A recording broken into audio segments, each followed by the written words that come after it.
Hello student, आज function का lecture नहीं लेकर के नया टॉपिक शुरू करने जा रहे हैं। Derivative, application of derivative. तो ऐसा नहीं है कि फंक्शन को रोक देंगे, फंक्शन का एक दो करके वीडियो डालते चलेंगे क्योंकि फंक्शन लंबा टॉपिक है और 12 में उतना आता नहीं है। 12 का जो पोर्शन है आज बताने जा रहे हैं, जिसका नाम है एप्लीकेशन ऑफ डेरिवेटिव। बहुत सारा इंपॉर्टेंट टॉपिक है उसमें और सबसे क्वेश्चन आता है। तो हम एक बार बता चुके थे कि एप्लीकेशन डेरिवेटिव में 6 टॉपिक है आपका। एप्लीकेशन डेरिवेटिव को शॉर्ट फॉर्म में एओडी बोलते हैं।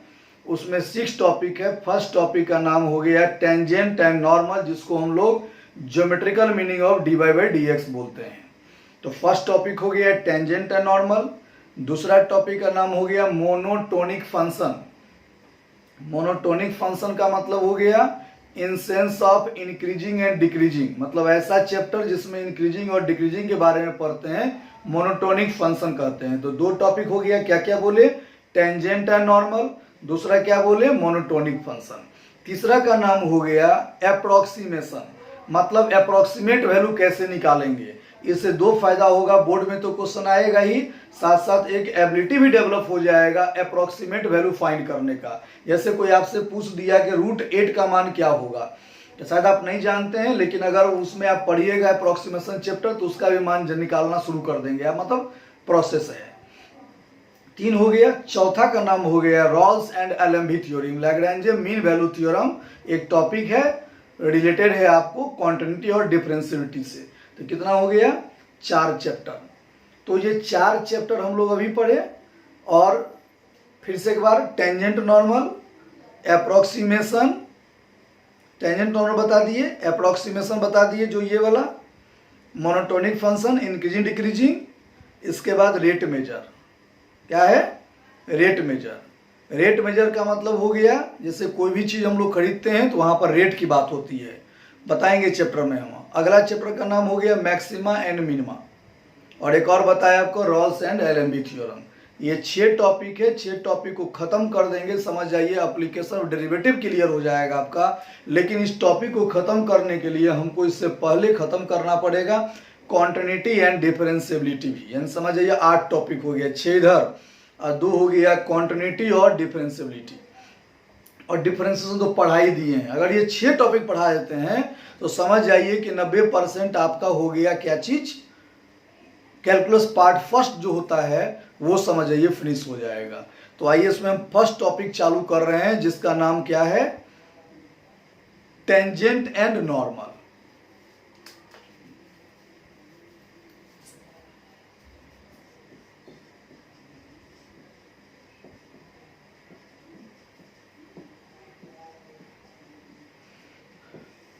अब आइए देखिए, टेंजेंट जहां पर बात होता है तो आपके माइंड में आता होगा स्ट्रेट लाइन, एकदम सही। और जब लाइन अगर माइंड में आया, जहां लाइन अगर माइंड में आया तो आपके माइंड में क्या सब होगा सो सुनिए। लाइन ऐसे भी हो सकता है, सोया हुआ, खड़ा भी, ऐसे भी, तिरछा भी, ऐसे भी, मतलब वगैरह वगैरह पोजीशन में लाइन हो सकता है। तो जब लाइन का दिमाग में आया तो आप उसका पोजीशन माइंड में आने लगा। करे लाइन सोया हुआ हो तब क्या होगा, लाइन खड़ा तब क्या होगा, लाइन इनक्लाइन तब क्या होगा। तो यहीं पर एक फॉर्म होता है आपको, जिसको हम लोग बोलते हैं स्लोप। क्या बोलते हैं, स्लोप। स्लोप को हम लोग हिंदी में देहाती भाषा में बोलते हैं ढाल, और क्लियर लाइन थोड़ा सा ढलान। ये सब समझाने के लिए आपको सिखा रहे हैं। और ढलान मतलब होता है तिरछा लाइन, है ना। मतलब ध्यान दीजिएगा, ये है आपका एक्स एक्सिस, ये हो गया आपका वाई एक्सिस। अब बताइए ये कोई आपका लाइन है, कैसा लाइन है, तिरछा लाइन है। अब लाइन है तो समझ जाइए ढाल होगा, ढलान है तो कुछ न कुछ एंगल से ढलान होगा। जैसे मान लेते हैं एंगल क्या बना, थीटा। तो अभी के बाद कोई आपसे पूछेगा कि स्लोप क्या है, तो आप बोलिएगा कोई भी लाइन एक्स एक्सिस के साथ जितना एंगल पर झुका हुआ हो जो ये तिरछा लाइन जितना एंगल पर झुका हुआ हो उस एंगल में tan tan से गुना कर देने पर स्लोप मिलता है। क्या मिलता है बोलिए? स्लोप। इस स्लोप को हम लोग इंडिकेट करते हैं स्मॉल m से। इसी बात को लिख देते हैं हम यहां पर। If A line makes an angle theta with the x-axis in anti-clockwise sense। देखिए थीटा एंगल बनाया, ऐसे अगर थीटा बना रहा होगा तब नहीं लेंगे हम लोग, ऐसे थीटा बना रहा हो मतलब ये एंटी क्लॉकवाइज बना रहा हो तभी जाके स्लोप लेंगे। वही बात लिख दे रहे हैं, anti clockwise sense. Then the form of tan theta is known as slope या ग्रेडियंट। तो स्लोप का ही दूसरा नाम क्या है? ग्रेडियंट है। तो ध्यान दीजिएगा, कोई आपसे पूछेगा स्लोप क्या है या ग्रेडियंट है तो स्टैंडर्ड नाम हो गया ग्रेडियंट। कोई आपसे पूछेगा स्लोप क्या है तो बोलेंगे कोई लाइन एक्स एक्सिस के साथ एंटी क्लॉकवाइज में जो एंगल बनाता है उस एंगल में tan से गुना कर दिए तो क्या कहलाया? स्लोप। अब यहां पर सिचुएशन होगा।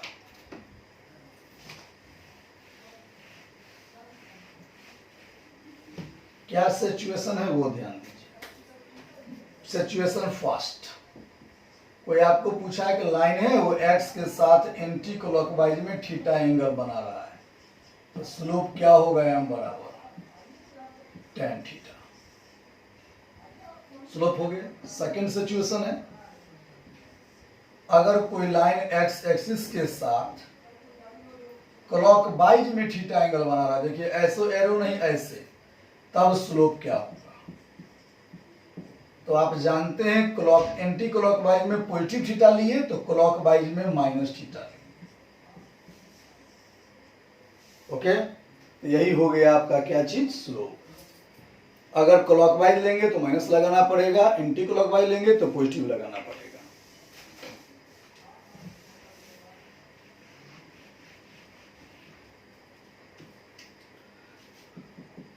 थर्ड पोजीशन, या छोड़िए फर्स्ट पर एग्जाम्पल ले लीजिए। इसके सामने है तो एग्जाम्पल।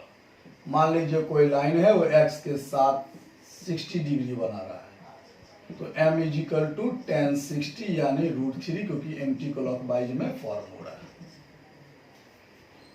अब यहाँ कोई एक लाइन है जो आपको 60 डिग्री बना रहा है तो आप m is equal to tan -60 लेंगे, -tan 60 यानी -√3। या इसी का एक और उपाय, क्या उपाय वो सुनिए। हमने बोला कि एक्स एक्सिस के साथ क्या लेगा? एंटी क्लॉकवाइज में। तो बताइए अभी क्लॉकवाइज में कितना लिया? 60। तो ये 60 तो ये भी क्या होगा आपका? ये 60 तो ये भी 60। और ये 60 तो ये कितना हो गया एंटी क्लॉकवाइज? 120। तो आप ये भी यूज कर सकते हैं m is equal to tan 120। Sorry, ये 60 ले लिए तो ये भी आपका 60 हो गया। तो ऐसे करके सोच सकते हैं कि अगर ये 60 तो ये 60, ये 90 तो ये हो गया आपका 30 y के साथ। तो ऐसे करके आप ले लीजिए tan कितना? tan ले लेंगे आप 60 लीजिए, और नहीं तो इधर ले लीजिए तो ये भी आपका स्लोप आ जाएगा कितना? m is equal to -√3। अब इसके बाद क्या है, मतलब मेरे कहने का मतलब x के साथ लिए आप क्लॉकवाइज में डायरेक्शन खाली चेंज कर दीजिए। अगर एंटी क्लॉकवाइज x के साथ एंटी क्लॉकवाइज में लेंगे तो या 60 लीजिए और चाहे यहाँ पर क्या लीजिए 120 ले लीजिए, तभी आपका फॉर्म आ जाएगा। तो सीख गए आप स्लोप। अब इसके बाद आप ये देखिए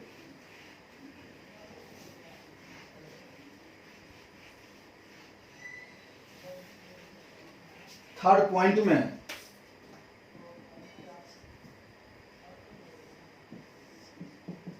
एक्स एक्सिस वाई एक्सिस, मतलब कोई लाइन है वो एक्स एक्सिस के पैरेलल है। तो बताइए अगर पैरेलल है इसका मतलब क्या हुआ, नहीं बन रहा है, मतलब एक्स एक्सिस से झुकाव नहीं है, एंगल नहीं बन रहा है। तो मैथमेटिक्स की भाषा में एंगल नहीं करके उसको हम लोग 0 डिग्री बोलते हैं। क्या बोलते हैं, या पाई भी बोल सकते हैं। तो स्लोप हो जाएगा m is equal to tan 0 degree या tan पाई, यानी m इजिकल टू 0। इसी को लिख सकते हैं if tangent parallel to the X axis then slope is ZR, slope 0।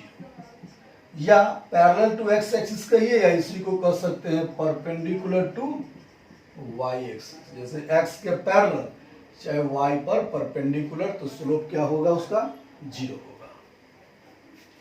Fourth number क्या है, ये एक्स एक्सिस, ये वाई एक्सिस, ओरिजिन। अब कोई लाइन है जो एक्स एक्सिस पर परपेंडिकुलर है, तो एक्स एक्सिस पर अगर परपेंडिकुलर है तो आप कह सकते हैं यहाँ पर theta is equal to 90 degree, m is equal to tan 90 और tan 90 इजिकल टू 1/8, यानी स्लोप क्या मिला, 1/8। इसी को लिख सकते हैं if line parallel to Y axis या perpendicular to X axis then slope of tangent is infinite. Okay?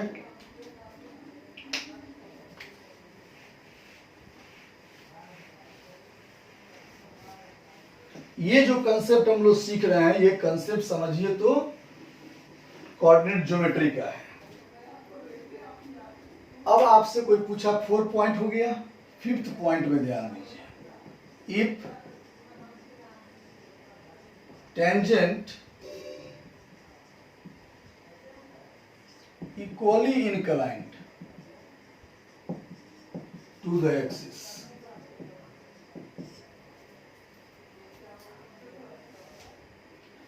अगर इक्वली इंक्लाइंड रहेगा तो आप लेंगे स्लोप कितना, प्लस माइनस, यानी थीटा इजिकल टू 45 डिग्री या 135 डिग्री। तो 45 पर भी 135 में -1। उतना दिमाग मत लगाइए, टेंजेंट अगर इक्वली इंक्लाइंड है, एक समान एंगल से झुका हुआ है, तो स्लोप कितना फॉर्म होगा, प्लस माइनस 1। 6 नंबर। अब देखिए, अभी तक आप जाने कि कोई एक लाइन है, हमने बोला इस लाइन का स्लोप निकालिए। गौर करिएगा यहां से, तो आप बोले कि सर एंगल दीजिए। क्या बोले, एंगल दीजिए। अगर एंगल देंगे तो आप लिखेंगे m बराबर tan थीटा। मान लीजिए एंगल थीटा दे दिए तो आप लिखेंगे tan थीटा। अब ये थीटा नहीं दिए तो आप क्या लिखेंगे, m इजिकल टू। तो आप मानेंगे सर एंगल नहीं दे रहे हैं तो क्या दे रहे हैं। तब हमने क्या किया, ये लाइन 2 पॉइंट से पास कर रहा है, वो पासिंग पॉइंट दे दिए, x1 y1 x2 y2। तब slope m is equal to y1 minus y2 x1 minus x2, या y2 माइनस y2 या x2 माइनस x1। समझ में आ गया। यानी इसी को कह सकते हैं आप difference of y coordinate bye difference of x coordinate, यानी y कोऑर्डिनेट का डिफरेंस बाय x कोऑर्डिनेट का डिफरेंस को सब्ट्रैक्ट डिवीजन कर देंगे, मिल जाएगा स्लोप। तो स्लोप निकालने के कितने तरीका सीखे, 2 तरीका। तरीका फर्स्ट, एंगल से m is equal to tan theta. अगर एंगल नहीं दिया रहेगा, लाइन 2 पॉइंट से पास रहेगा, दोनों पॉइंट को सब्ट्रैक्ट करके डिवाइड कर देंगे, तब भी स्लोप मिल जाएगा। अब क्या है सो सुनिए, इस पर एक एग्जाम्पल।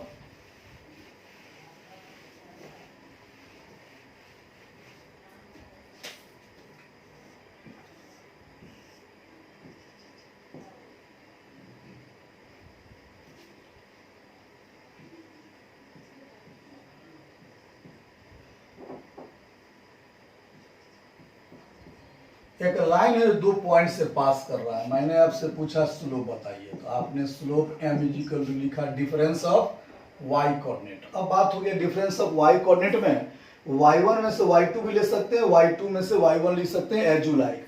तो y वाले को सब्ट्रैक्ट करिए तो 2 माइनस 0 और 3 माइनस 1, 2 माइनस 0 2 और 3 माइनस 1 2, कट के कितना मिला 1, यानी स्लोप हो गया आपका 1।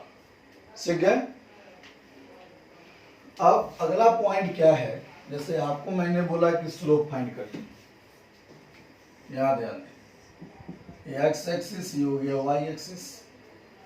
अब आपको मैंने बोला स्लोप फाइंड करिए, तो आप फर्स्ट में बोले एंगल दीजिए, नहीं देंगे। सेकेंड बोले पॉइंट्स दीजिए, नहीं देंगे। तो थर्ड मांगे कि इक्वेशन दीजिए। क्या मांगे?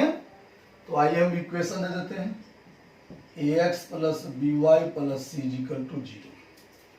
तब क्या होगा सो सुनिए, m is equal to minus A by b, यानी coefficient of x by coefficient of y। फिर से एक बार, x का कोफिशिएंट a, y का कोफिशिएंट b, यानी माइनस ए बाई बी आ गया। क्या चीज आपका? स्लोप। अब एग्जाम्पल इस पर, x एक्सिस यहाँ y axis, x minus Y plus 5 is equal to 0 एक लाइन है। कोई बोला स्लोप बताइए, तो x का कोफिशिएंट क्या है बोलिए 1, y का कोफिशिएंट -1, आगे क्या लगा देंगे माइनस, माइनस माइनस क्या हो जाएगा प्लस, यानी m इजिकल टू 1। यही हो गया आपका क्या चीज? स्लोप। कब? जब इक्वेशन दिया रहेगा तब। तो अभी आप सीखे स्लोप निकालने का 3 तरीका, एंगल से, पॉइंट से और इक्वेशन से। अब आपको नया तरीका हम सिखाने जा रहे हैं, ये सब कोऑर्डिनेट मेथड है। अब जो तरीका हम बताने जा रहे हैं उसका नाम हो जाएगा कैलकुलस मेथड। अब देखिए, एक लाइन है, मैंने बोला स्लोप चाहिए, आप बोले सर एंगल दीजिए, नहीं देंगे। फिर मैंने आपको बोला, आपने फिर मांगा सर पॉइंट्स दीजिए, नहीं देंगे। एंगल नहीं देंगे, पॉइंट्स नहीं देंगे। तो थर्ड में आपने बोला कि सर इक्वेशन दे दीजिए, जस्ट बताए थे अभी, वो भी नहीं देंगे। तो फोर्थ में आप कहेंगे सर तो दीजिएगा क्या? तब सुनिए, ये लाइन जो है एक कर्व में टच कर रहा है। तो आप जान रहे हैं, अगर कोई लाइन अगर कर्व में टच करेगा तो लाइन से नाम हट के इसका हो जाएगा नाम टेंजेंट। और टच जहां करेगा वहां कोई ना कोई पॉइंट फॉर्म होगा, जैसे कि यहाँ पॉइंट क्या फॉर्म हो गया, अल्फा बीटा। और जो कर्व है वो हो गया y is equal to F X, y is equal to F X. फिर से एक बार, अब आपको हम बोले टेंजेंट का स्लोप बताइए, तो आप बोले सर एंगल नहीं देंगे, पॉइंट नहीं देंगे, इक्वेशन नहीं देंगे। तो क्या देंगे? तो हम बोले ये लाइन में जो टच कर रहा है कर्व, या कर्व में जो लाइन टच कर रहा है टेंजेंट, वो कर्व का इक्वेशन दे देंगे, और जहां पर टच कर रहा है वो पॉइंट देंगे। तब आप क्या करेंगे? तब आप स्लोप m इजिकल टू उस कर्व को dy बाई dx कर देंगे, मतलब कर्व को डिफरेंशिएट करके उसमें पुट कर देंगे पॉइंट्स अल्फा बीटा। यही कहलाएगा स्लोप। ठीक है। क्या हम बोले आपको? स्लोप निकालने का 4 तरीका। फर्स्ट, एंगल से लिख देते हैं, m बराबर tan थीटा। एंगल रहेगा तब m is equal to y1 minus y2, x1 minus x2, points रहेगा तब m is equal to minus A by B, equation रहेगा तब। तीनों नहीं रहे, कर्व का इक्वेशन दिया रहे, तो कर्व का इक्वेशन को डिफरेंशिएट कर देंगे। कुछ बच्चा के दिमाग में भ्रम है कि सिर्फ डिफरेंशिएट करने पर स्लोप होता है, नहीं। क्योंकि अगर मान लीजिए कोई कर्व है ऐसे करके y is equal to F X, अगर इसको हम डिफरेंशिएट कर भी लेते हैं तो ये स्लोप नहीं देगा। इस लाइन पर, इस कर्व पर जितने सारे लाइन फॉर्म होंगे, सारे लाइन का ये स्लोप हो गया। लेकिन आपको तो कोई पर्टिकुलर लाइन का स्लोप निकालना है, यानी पर्टिकुलर पॉइंट्स है, यहाँ अलग पॉइंट है, अलग पॉइंट है, अलग पॉइंट है। इसलिए बताएं कि जब तक पॉइंट सेटिस्फाइड नहीं करवाएंगे उस लाइन का फाइनली स्लोप नहीं होगा, यानी डिफरेंशिएट करने के बाद हमको पॉइंट्स चाहिए। तो बताइए यहाँ का पॉइंट क्या था, अल्फा बीटा सेटिस्फाइड करवा दिए, स्लोप मिल गया। मान लीजिए यहाँ का पॉइंट अल्फा बीटा रहता तो अल्फा बीटा सेटिस्फाइड करवाएंगे इसको, तो इस लाइन का स्लोप मिलेगा। यहाँ का गामा डेल्टा अगर पॉइंट हो तो गामा डेल्टा सेटिस्फाइड करवाएंगे तो इस लाइन का स्लोप कहलाया। यहाँ T1 T2 पॉइंट हो तो T1 T2 सेटिस्फाइड करवाएंगे तो इस लाइन का स्लोप कहलाया। यानी स्लोप के लिए पॉइंट का बहुत इंपॉर्टेंस है, बिना पॉइंट का आप स्लोप नहीं निकाल सकते हैं कैलकुलस मेथड से। तो क्लियर हो गया आपका, ये डिफरेंशिएट करके पॉइंट डालेंगे स्लोप मिल जाएगा। आइए इस पर एक एग्जांपल हो जाए।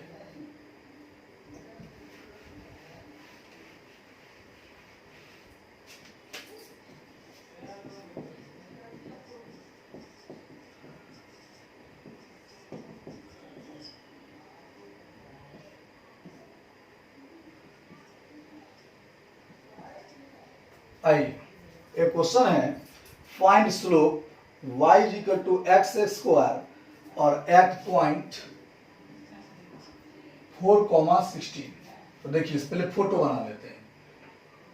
y बराबर एक्स स्क्वायर कैसा ग्राफ होता है, यही हो गया parabola graph y is equal to X square का। खैर जुड़ी नहीं, ग्राफ खींचना है आपको, अभी चूंकि है तो बता देते हैं। अब इस पर 4 और 16 आप देख रहे हैं कि दोनों पॉजिटिव है, इसका मतलब फर्स्ट क्वाड्रेंट में होगा, तो यहाँ 4 16 ले लीजिए, यहीं से एक लाइन ड्रॉ कर दीजिए, यही है आपका टेंजेंट। इसी का स्लोप पूछ रहा है, तो ये बोले थे कि स्लोप जब निकालना हो तो डिफरेंशिएट कर दीजिए। तो y is equal to X square है तो y का differentiation dy by D X square का 2x। अब इसमें हम बोले जब तक सेटिस्फाइड नहीं करवाएंगे पॉइंट क्या है आपका 4,16। संजोग की बात है कि x का मान, पॉइंट्स का मतलब x का मान 4 और y का मान 16 है, लेकिन डिफरेंशिएशन में y नहीं है, तो परेशान नहीं होना है, सिर्फ x का मान पुट करना है। x का मान क्या है 4, 2 इंटू 4 कितना हो गया 8। क्लियर। अब आइए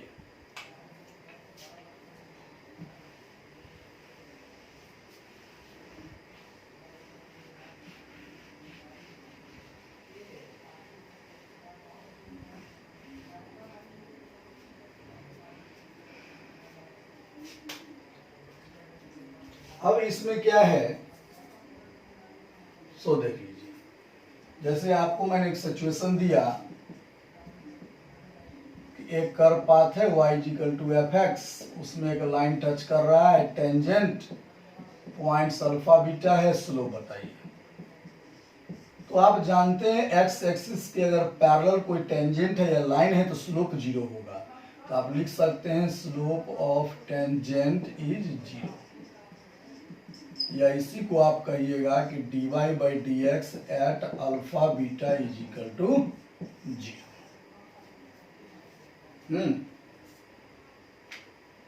समझ आ गया। अब यहाँ एक थोड़ा सा चीज सीख लीजिए कि अगर कर्व में कोई लाइन टच कर रहा है तो इसका नाम क्या हो गया, टेंजेंट।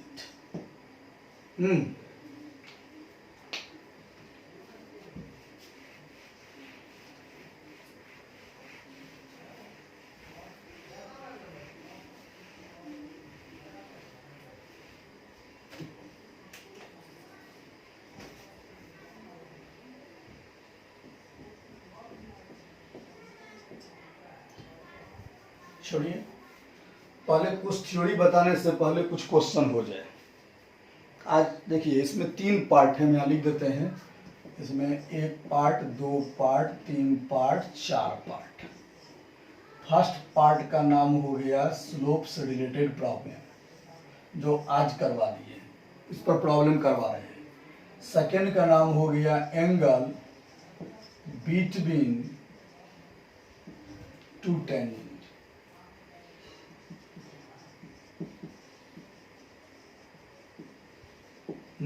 थर्ड का नाम हो गया equation of tangent and normal.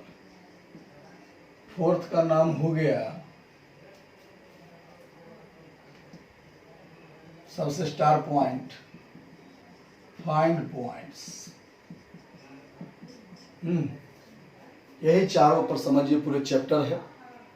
इसमें सबसे इम्पोर्टेंट यही है, जैसे अभी बताया ना कि स्लोप निकालने के लिए पॉइंट चाहिए। कहीं पॉइंट ही नहीं है तो क्या करेंगे आप, पॉइंट कैसे निकालेंगे, सबसे इम्पोर्टेंट पार्ट है, इसमें स्टार लगा है। तो आज हम लोग इस पर एक लेक्चर बनाए हैं। एंगल बिटवीन टू पॉइंट्स पर भी एक लेक्चर बनेगा, इक्वेशन पर भी बनेगा और पॉइंट्स पर भी बनेगा। तो चलिए, फर्स्ट हो गया स्लोप पर। स्लोप से पहले प्रॉब्लम हो जाए।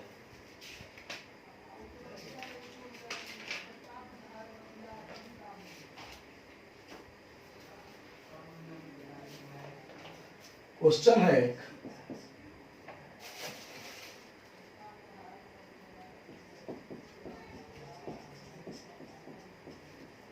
Slope of curve y is equal to ax square plus bx at the point 1, 2 b3 find a and b। क्या कर रहे हैं सुनिए। एक रफली इसका सॉल्यूशन बताते हैं। एक रफली कर्व ले लीजिए। कर्व दिया हुआ है y is equal to ax square plus bx। कह रहा है उस पर एक पॉइंट है, यानी एक टेंजेंट ड्रॉ कर लीजिए। वो कहाँ पर टच कर रहा है, 1, 2 पर। इस टेंजेंट का जो स्लोप है वो गिवन 3 दिया हुआ है। कह रहा है बताइए कि ए बी का मान क्या होगा। क्या करते हो सुनिए। सबसे पहले कर्व दिया हुआ है तो कर्व को डिफरेंशिएट कर दीजिए। तो चलिए, ए एक्स स्क्वायर का क्या होगा 2ax, बी एक्स का डिफरेंशिएशन b। और इसको आप जब तक पॉइंट से सेटिस्फाइड नहीं करवाएंगे तो स्लोप नहीं कहलाएगा, पहले बता चुके हैं। तो आप सेटिस्फाइड करवा दीजिए। तो 1, 2 का मतलब x का मान 1, y का मान 2। इसमें कहीं पर y नहीं है तो कोई मतलब नहीं है, x का मान डाल दीजिए। x का मान 1 डालिए, 2a प्लस b। अब dy बाई डी एक्स 1, 2 में स्लोप जो है आपका कितना दिया हुआ है 3, तो इसके जगह पुट कर दीजिए 3 बराबर 2a plus b first. 3 is equal to 2a plus b first. अब बात क्या है सोचिए। तो स्लोप के अनुसार एक रिलेशन मिल गया। कोई भी कर्व पर अगर पॉइंट है, इसका मतलब पॉइंट लाइट कर रहा है, सेटिस्फाइड करेगा कर्व को, तो सेटिस्फाइड करवा दीजिए। तो y की जगह क्या लिखेंगे 2 और a x की जगह 1 का स्क्वायर, समझ रहे हैं ना। अब b इंटू 1 यानी 2 is equal to a plus b। ये हो गया आपका सेकेंड। और दोनों को सॉल्व कर दीजिए from first and second. Solve करेंगे तो घटा दीजिए फर्स्ट में से सेकेंड। तो b भी कट, 2a में से a गया तो a, 3 में से 2 गया तो 1, यानी a इज इक्वल टू 1। और a का मान 1 डाल दीजिए तो b का मान कितना हो गया 1। यही हो गया फाइनल आपका सॉल्यूशन।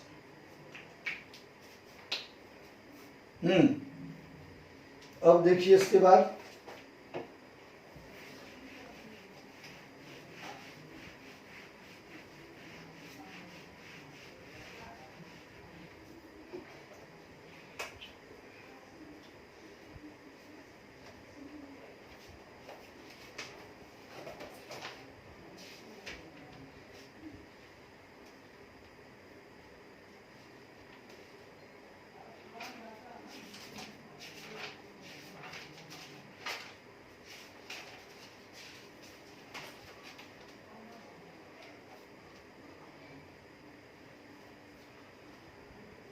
$977 है बुक का प्रॉब्लम असाइनमेंट का।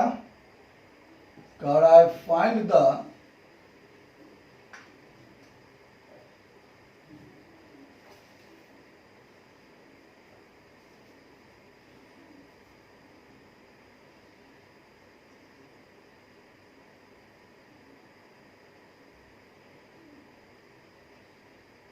$75।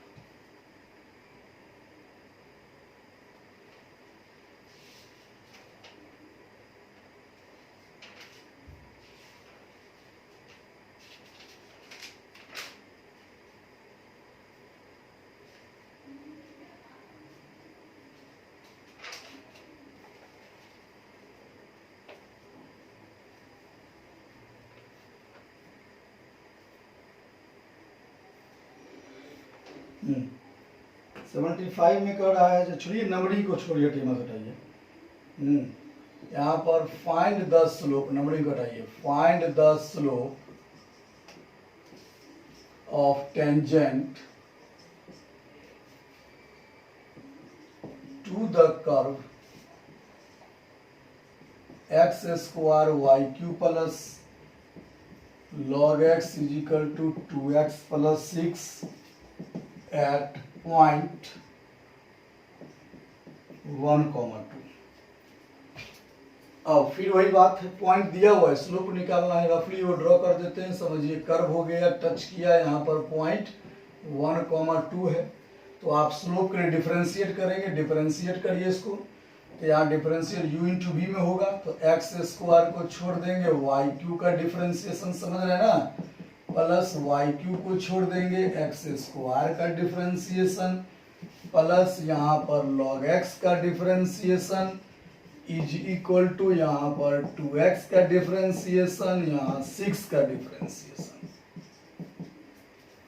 तो यहाँ एक्स स्क्वायर वाई क्यू का हो जाएगा 3y square into D Y by D x,